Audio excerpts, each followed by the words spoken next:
So, kasama ni si Senpai Kazu. 5mm bracket. Libre na bracket? Bracket. Wow. Naikabit na rin yung box ni Senpai Kazu. Ayan, oh. Marami nag-aabang sa upgrade ko. Pero naisipan ko na hindi muna mag-upgrade nung nag-announce ng ECQ ulit. Dahil sa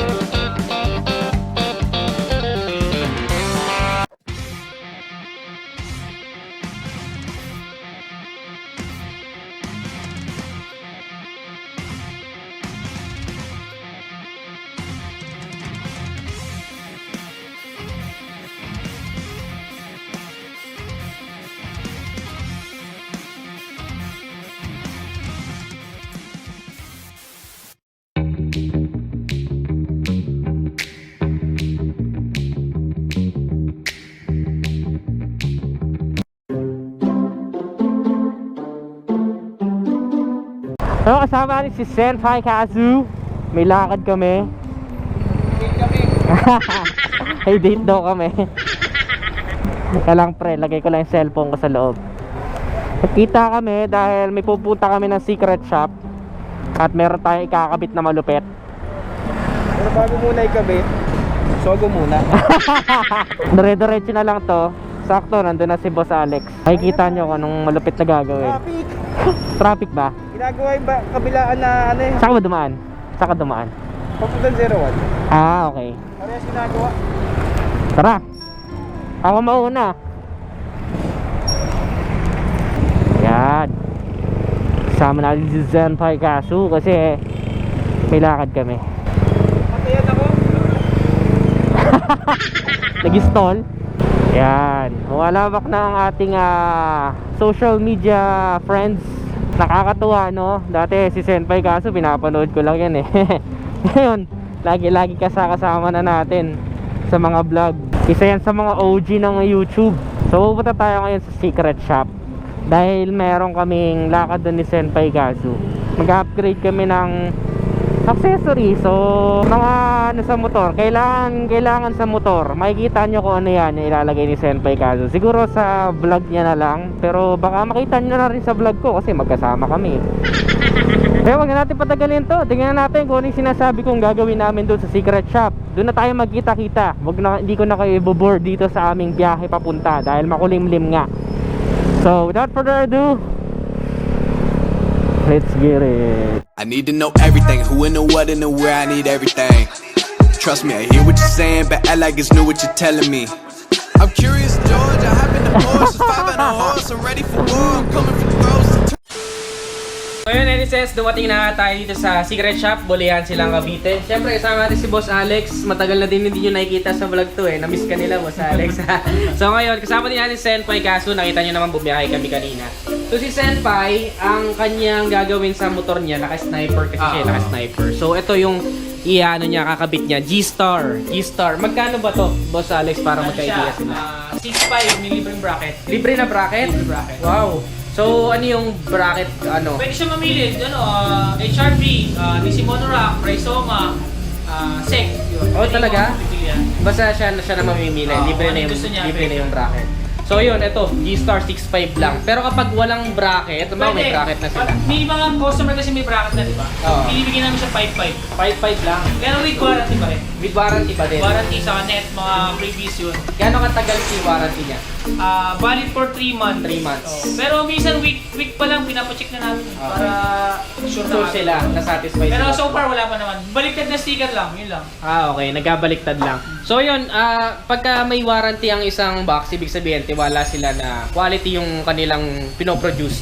5.5 lang kasi usually sa mga ganito, if I'm not mistaken, yung mga una ko nakita, parang nasa 12, 10,000 pataas. Ganun yung mga nakikita ko. So ito, personally gamit ko na, pero gagamitin ni Senpai ngayon. Gagamitin niya sa kanyang sniper. Papakita ko sa inyo yung clip mamaya. Tapos ako naman, magdadagdag ako ng accessory sa motor ko, yung shocks. So titingin tayo ng shocks dun mamaya sa loob na sa kabilang ano nila, store dun sa kabila. So silipin natin. So yan, ito yung sniper ni Senpai Kazu. Ayan. So kakabit na natin yung alloy top box na G-Star na ikakabit niya dito. Syempre, ang bracket na gagamitin natin, DC Monorack. Speaking of DC Monorack, sa ating 100,000 subscribers, magpapag-giveaway tayo ng isang DC Monorack sa Lucky Netizen na mananalo. So abangan ninyo, make sure nakasubscribe sa aking YouTube channel and nakafollow sa Facebook page ko, Ned Adriano Vlogs, para magkaroon kayo ng chance manalo ng DC Monorack na bracket. So box na lang po problemahin ninyo. So yan, shoutout DC Monorack, thank you. Shoutout Senpai Kazu. Baka naman, di si Monorack. Sasakyan, panglagay ng ano. Mga hollow box. Sasakyan. Sasakyan ng hiniling eh, no?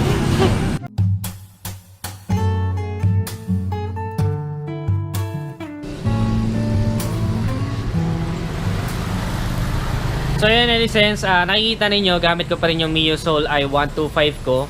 Tapos maraming nagtataka or nagtatanong sa comment section yung about sa upgrade. Kasi nung mga nakaraan, nag-mention na ako na I will upgrade na sana into Aerox or NMAX 2021. Tapos marami nag-aabang sa upgrade ko. Pero naisipan ko na hindi muna mag-upgrade nung nag-announce ng ECQ ulit. Dahil sa parang hindi kasi ito yung best time to upgrade. Last year kasi talaga sobrang tinamaan ako ng pandemic. Nagipit din ng sobra, parang nalugi din ng husto, walang wala. So parang sa naisip ko, hindi ito yung best time na mag-upgrade. Ito yung parang best time para mag-save ng money. Parang mas wise choice or wise decision. Practical talaga kasi. Oo. Kasi ngayon kasi hindi natin nakakasiguro na parang babalik na few months ago na medyo nakakarangkada na tayo, kakaroon na tayong kita kahit pa yung system na yung ano natin para tayo kumita, then back to zero na naman tayo. Kaya kahit sabihin mo may budget ka, yung budget na yun yung magiging backup mo if ever. Okay. Lahat naman Emergency tayo fund, parang ganun. gusto naman tayo mag-upgrade. Pero meron kasi sa tamang panahon para mag-upgrade yung gusto mong i-upgrade sa buhay mo. Kagaya motor. Ngayon kasi nag-upgrade ka nga, edi paano kapag nag-lockdown ng 2 buwan? Yung pera na yun, sana yun yung ginamit mong Mismo. Yun nga din yung parang point ko kasi kung nag-upgrade ako tapos naka-ECQ naman, kasi that time nararamdaman ko may extend eh. So parang yung upgrade ko, halimbawa naka-NMAX, naka-Aerox ako, nasa bahay lang. Hindi ko siya magagamit. So kasi kaya naman siya mag-upgrade. Siyempre para sa inyo, malaman yung reviews, ano yung feedback, ano yung mga pwedeng ikabit. Pero kung i-extend lang, sayang yung investment kasi si Ned, yung bibili niyang Aerox or NMAX is for his investment, di ba? Lahat naman tayo practical naman kaya natin ginagawa. Kumbaga kapag may bibiling kayo isang bagay, isipin mo kung bumili ka ng kotse, magagamit mo sa negosyo to. Ma-maximize mo ba yung... Oo, ganun dapat yung thinking natin mga Pilipino na yon. Kaya kung ako sa inyo, panoodin nyo lahat ng vlog. Tama. Panoodin nyo. Diba? Pero yun nga, affected kasi kahit mga vloggers, affected yan sa pandemic. Siyempre, nasa momentum ka na ng paggawa ng content, tapos biglang ikukulong kayo sa bahay. So yun yung isa sa mga factor kung bakit hindi muna ako nag-upgrade. Mag-upgrade ako siguro soon kapag katama na, or best na yung timing or yung momentum. Pag ano na, pag maluwag na talaga, bumaba yung cases, makakapaglabas na, makakapag ano. Kasi kung bibili ka nga naman talaga Aerox, sabi nga ni Neg, nakastock, wala rin, di ba? Tapos aantayin ko pa yung papel nun, syempre di mo pa may babiyahe agad, di ba? So, dead investment kumbaga. So yun, kaya nag-stick pa rin ako, ayan pa rin siya. Si Mio Soul i125. Alam mo pre, ang mahalaga, may motor ka. Mismo, yun talaga yun. Yun pre. Ito rin sabihin ko sa mga audience na netizens lagi nyong iisipin kung tama ba mag-upgrade na yun. Sabihin natin, yung motor mo, magagamit mo 5 years pa, tsaka ka na mag-upgrade. Mismo. Or kung may sobra kang pera, ibenta mo yung lumang motor mo para sa bagong motor mo. Pero kung wala kang budget at yan lang talaga, stick ka muna doon at sipagin mo sa sarili mo. Diba? Hindi pwede kasi bili ng bili.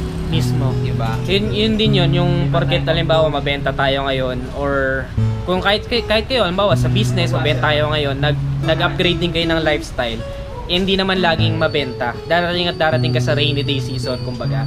Yung konti yung benta or mahina. So, pagka ganun nangyari, nag-upgrade ka ng lifestyle, baka di mo mapanindigan yung lifestyle na in-upgrade mo. Dapat siguro pinaka-best dyan, kung sabihin natin meron kang 3 to 4 incomes. Kahit sabihin mo, ito maniwala ka sa hindi, ang mga in-check at mayayaman, dahil mayaman sila kasi madami po silang mga negosyo o madami rin pumapasok ng mga pera. Hindi pwedeng isa lang ang income mo. Lagi mo tatandaan yan, kung tataas ang lifestyle mo, dapat mataas din yung pumapasok na pera sa'yo. Mismo. Kasi, okay, kita ka 60,000 na yun, gagastos ka doon. 40,000, 20 mil ang maano mo, tapos yung 20 mil next month, magagastos mo din. So, hindi ka makakapag. Dapat may umiikot na pera. Kaya nga sinasabi ko sa inyo, kahit wala kayong negosyo, pero kung may trabaho man kayo na 3, 4, na pumapasok, na kayang gawin sa isang buwan, yun, maganda yun. Pero yun nga, kung may negosyo ka man, kung isa lang dalawa, wag po kayo masyado magastos. Okay. So yun, nagkaroon lang tayo ng konting net talks dun sa... Gusto ko lang i-clear kasi maraming nag-aabang dun sa upgrade na sinabi ko. Mag-upgrade na sana ako pero due to ECQ, kinancel na muna natin na mas priority natin na mag-save ng money. Mas mag-iga na keep it to low profile. Meron kang saving, sanity para makapag-isip ka na maayos. Kahit pagka kasi naubusan ka ng pera, mas mahirap dumiskarte kapag iniisip mo wala ka na talaga may lalabas. So yun lang. Load lang kayo ng video ni Ned. Yun, ano load ba? lang. So yun lang, maraming salamat sa panonood. So check natin kasi mag-upgrade niya ako ng shocks ngayon. Papakita ko sa inyo kung ano yung shocks na i-upgrade ko. Yun din yung isa. Imbis na mag-upgrade ng motor, pagandahin mo na lang kung ano yung meron ka. Diba? Yun. Parang pwede yun na mo lang. rin patasin yung value pag binenta mo. Mismo. So yun, check natin yung ikakabit natin na shocks dito. Thank you kay Senpai Gaso sa pag-share din ng input. Thank you bro. Basta manood kayo. So ikakabit natin shocks CZR. Ayan. Tirahan niya ng pinamalupit dito, si Boss Gerson. CR Sports.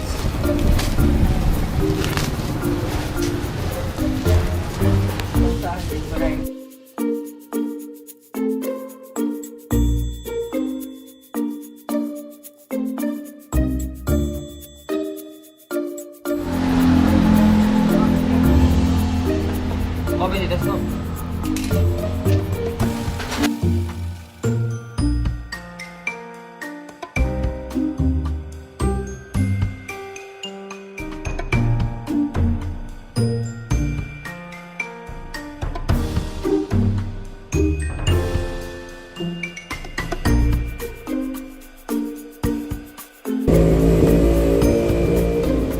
Go.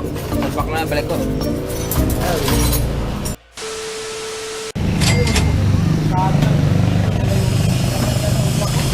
So yan, Elises, ito na nga yung kinabit natin na CZR na shocks dito sa ating Mio Soul i125. Napakaganda niya kahit na labas siya sa colorway na concept ng motor ko. Nagpa-pop up kasi yung kulay niya. So parang nag-i-stand out siya. Napakaganda tignan. So ayan, medyo yellowish na orange. Tapos may red lang. Sabay yung baso is kulay black.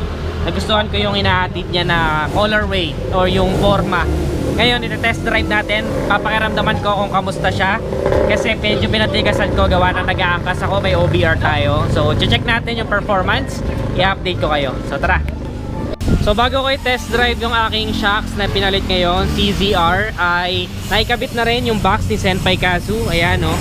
Ayan, sa kanyang sniper. So, parehas na kami. Ayun yung sa akin. Ayan na kami. Twinnie na. Twinnie na kami. G-Star Twinnie boys. na. Parehas black. Kasi black din yung motor niya. Yung Pero sniper. available din, meron din silang gray. Yan, makikita niyo yung gray. Meron din sila. Tapos 6.5. 6.5 din, 6.5 ang pakabit nito. Kasama na yung bracket doon, ikaw pa mamimili ng bracket. Diba?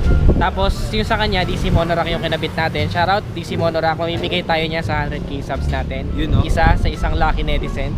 So yan, kamusta yung box feels mo, yung sa looks ba? Kanina din ko, hindi ko nararamdaman yung maalog. Syempre DC Monorack siya, syempre. Tapos sa at the bracket. same time, kasya na yung ano ko dito, yung bag ko, Yung yung bag. mga camera equipment, yan. At the same time, kapag may mga bags ka pa, yan, pwede mo i-shove it. Hindi ka na magbibit-bit, no? Hindi ka na bibit. Lalo ngayon, mainit eh. Ang init na niya. kapag naka-sniper ka, Oo. wala namang compartment sa harapan mo kagaya dun sa, ano, diba? Walang seat storage. So, kailangan talaga may ano ka, may top box ka. Masana ako, nagpa-vlog, may mga kasamang mga ano. Napaka-useful, kumbaga. Useful siya. Isipin mo 6.5, grabe. Kasi sa iba talaga, nasa 10k pataas to. Di ba kasama bracket dun? Kahit naman hindi ka vlogger kahit sa pang-araw-araw na biyahe, talagang malaking bagay ito. Kasi, ambawa, may OBR ka, helmet, pwede mo nandito ilagay. Oo. Hindi mo lang, At paano mo least, hindi bitin. So yun, malaking bagay talaga yung may box. So shoutout sa G-Star, top box. maraming salamat dito sa Secret Shop Bulihan, silang Cavite. May Facebook page sila. Pwede kayo mag-order online, pwede nag-shipping sila. May Shopee and Lazada account din sila. So yun, thank you so much Boss Alex, and maraming salamat netizens. So tara, check natin yung shocks ko. Alis na kami ni Senpai. Siya, maghihiwalay kami doon sa kung saan man. Pero yan, tetesting na niya yung box niya. Ako naman yung shocks ko.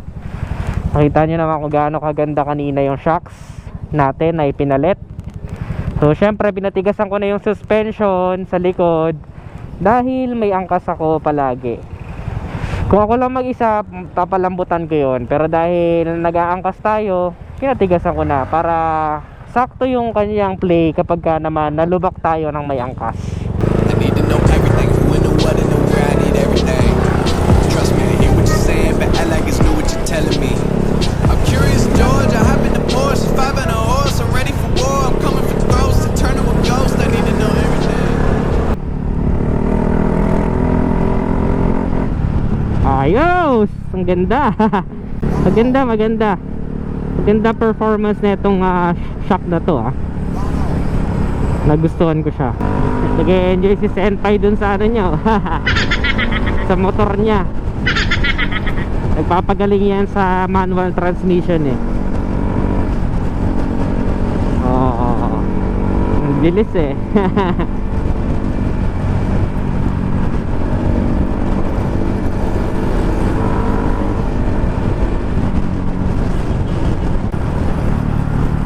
kaliwa.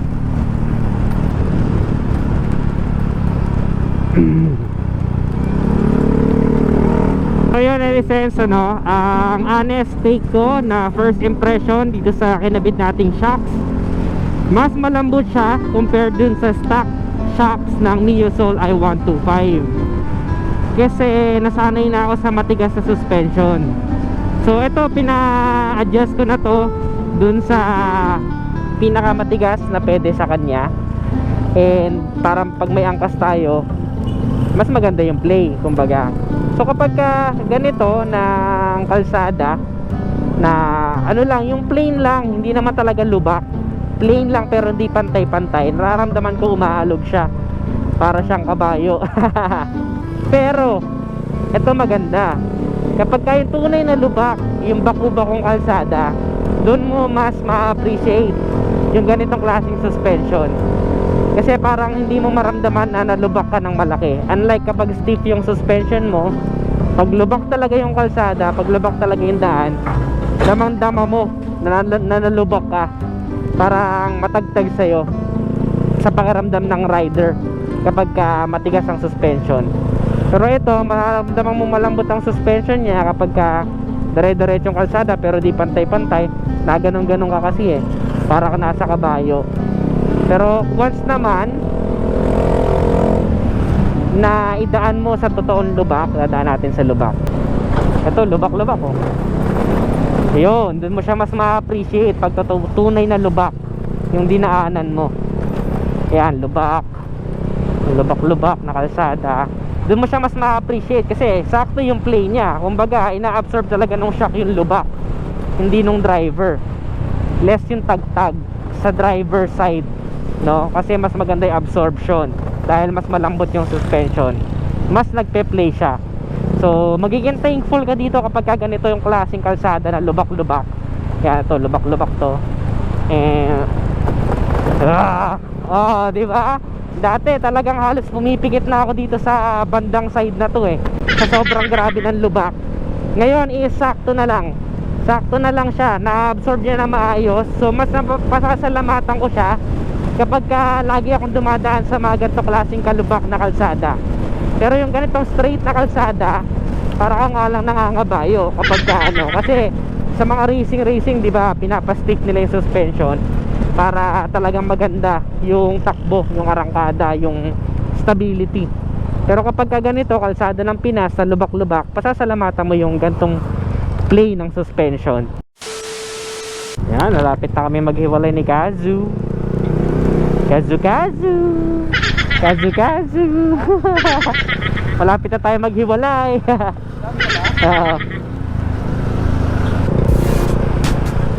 Bali ikaw bro, pakaliwa ka na. Ako, diretso na. Thank you ha. Update tayo. Oo. Kailan mo upload yan? Oo. Sabay-sabay tayo. Ngayon. Charot, weekends. Ah. Thank you, Pam. Sige, bye-bye. Dito ka na. So that's it for today's vlog, netizens. Kung nagustuhan nyo, don't forget to give this video a thumbs up. Abangan nyo yung mga susunod pa nating vlogs na gagawin, i-review na accessories, all that stuff para dito sa ating Mio Soul i125. Also, ano pa yung mga motor na gusto nyong gawa natin ng review in the future? Just comment down below. Gagawa natin yan lahat sa next vlog. Again, this is Ted Adriano. Always keep it cool and ride safe always. Bye-bye now.